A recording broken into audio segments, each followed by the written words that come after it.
एटा हूँ मेन जिनसटा जोटा मुझा यूज कली मुझे मंदार फूल यूज कली आपड़ फ्लैक्सीड यूज भी करें। हेलो हाय नमस्कार केमती अच्छे आपण मैंने आशा करें समस्ते भले थे। तो मो चैनल जो नुआ अच्छा सब्सक्राइब करने को बिल्कुल भूलें। तो आज वीडियो आरंभ करवा। तो आज वीडियो हूँ हेयर ट्रीटमेंट वीडियो। तो आम जो पार्लर जाकि घंटे बसिकी हजार हजार टका खर्च करके हेयर कलर करचे।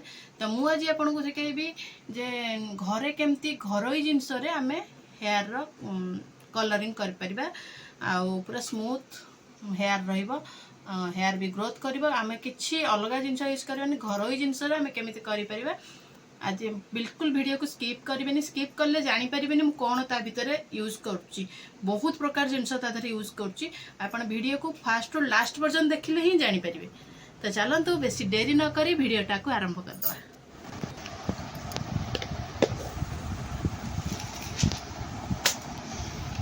ये मु कलर पाई नहीं जाइची नेचुरल कलर पाई नहीं जाइची पाउडर मु नुपुर रो हेना पाउडर यूज करे गोदरेज रो। आउ एठी नहीं मेथी 2 चम्मच चाउल 2 चम्मच आउ एठी नहीं कॉफी पाउडर गोटे पैकेट और यहाँ मेन हूँ बीट तापर आउ गोटे नहीं चापत्ती चापत्ती आप 2 स्पून यूज करेंगे टी स्पून रे चापत्तीटा। तो एबे जाऊँ फास्ट आर चोपाटा बीट्र चोपा छड़े ग्रेटिंग करदबा।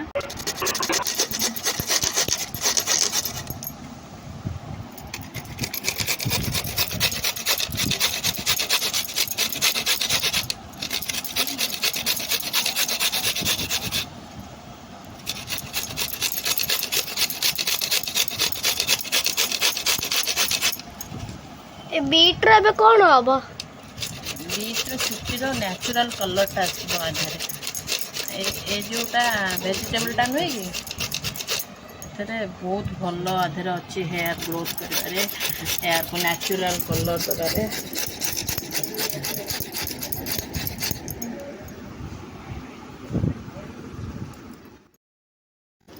तो ये मो बीट को ग्रेटिंग करके नहीं आसी। आठी जो मेथी के चाउल को बतुरे देती टिके ताको एबे भल कि धोई देइछि अध घंटा खंडे बतुरे देती। तो ताको एबे भल कि धोई देइछि धोई देला परे तार जो मली पानी तक बाहरी गले। तो एबे आमे गैस रे गिलास रु 1.5 गिलास पाखापाखि पानी दबा।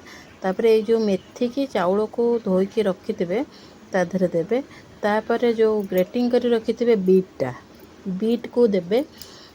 देन आमे एबे चाहपत्ती दबा चाहपत्ती 2 स्पून टिके अधिक कि देबे। चाहपत्तीटा हेयर पाई कि बहुत भल उपयोगी जिनसटा। तापर बीटा दे सारा पर आपण 4-5टी लवंग देबे।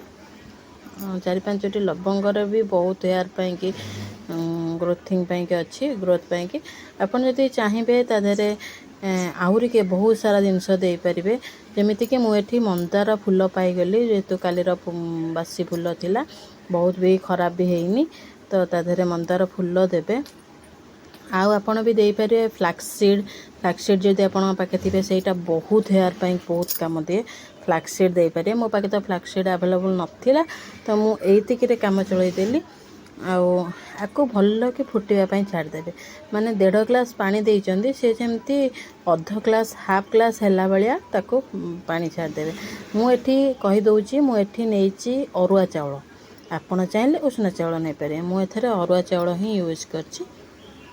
आउ देखंतु हे गलानी तार पे केते सुंदर कलर भी आसी गलानी देखि परथिबे आपण बढ़िया कलर आसी गलानी। तो ये जिते बड़े भल कि फुटी ताको पूरा घंटा कि ठंडा हाँपाई छाड़देवे। ठंडा हैला परे ताको गोटे चा छणा मध्यम छाणिकी गोटे कपड़ा मध्यम जब करेंगे ताको चिपुड़ देवे भल कि पानी जमी बाहर।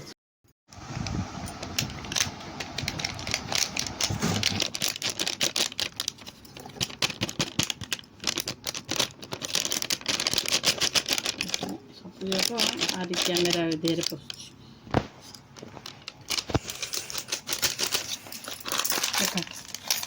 मैं 3टा सब जाक बाहर कर दिए तापर आपको देखा।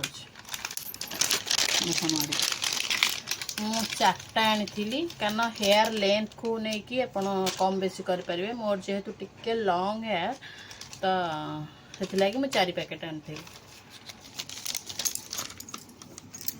तो एबे जो पानी करके रखिले आधे जो सब मिसेली आप तो देखी थे केते कौन आधे मिसेली। तो ये पानी को आपको आस्ते आस्ते गोलेबा अधिक पानी हेले भी लगे हेबनी कि कम भी हेले भल भी हेबनी।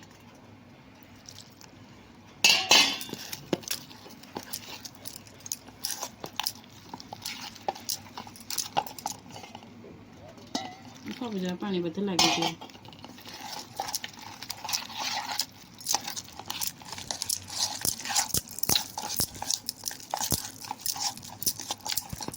बहुत कम है गला। हाँ कम है बेटा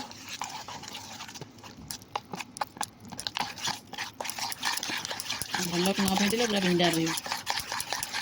हाँ आधे आम काले लेंबू भी चुपा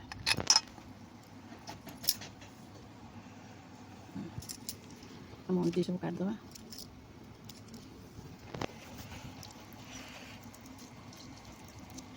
कितनी पानी डाल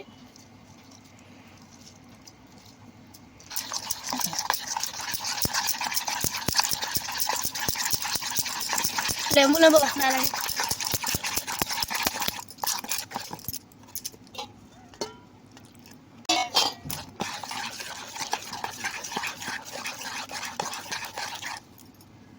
ये मिश्रणटा को तैयारी करदेली तो आपको होल नाइट रखीदबा सका अप्लाई करवा आपको पूरा एमती करके राति सारा एमती रखीदबा सी पूरा सका को आउ टिके बसी जाइथिबा ताको अप्लाई करवा हेयर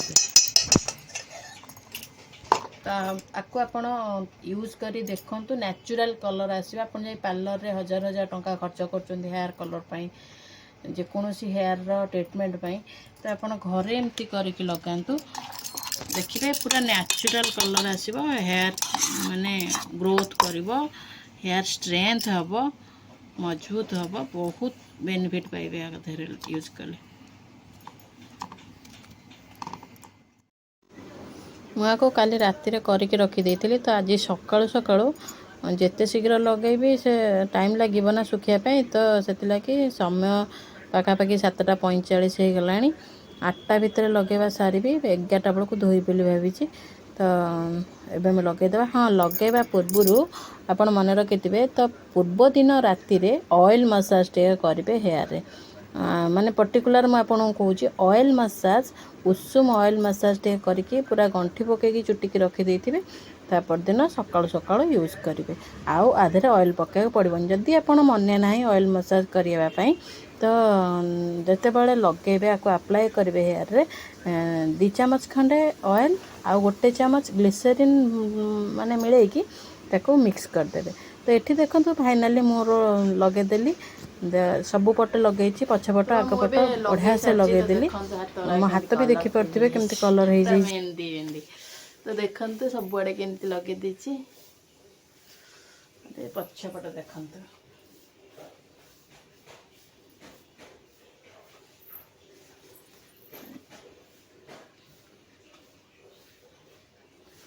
तो आपको आपन जिते टाइम रखिपारे माने मु रखी 8टारे टाइम लगे माने टाइम देखिकी लगे 8टारे लगेली मैक्सिमम 10:30 11टा भितर मुझे धोई मिनिमम 4 घंटा रु 5 घंटा रखिले भल। तो मोर सुखीगले धोबी आ जो सुखीज धोबी आ धोला देखेबी केमती सब शाइनिंग कर।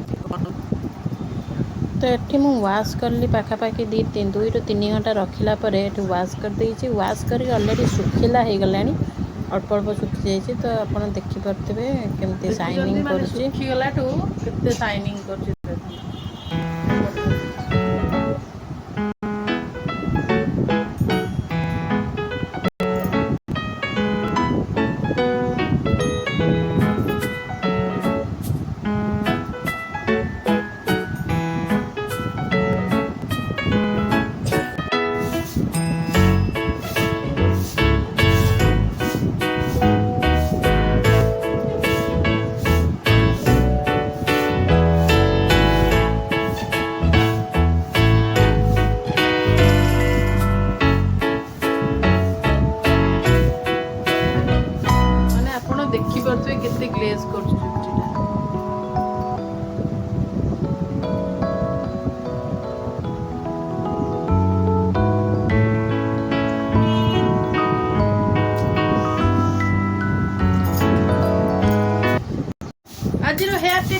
भिडियोटा आपको केमी लगे मत कमेंट सेक्शन में जनइबे पुणी देखा नेक्स्ट ब्लॉग रे से पर्यंत love you all take care जय जगन्नाथ।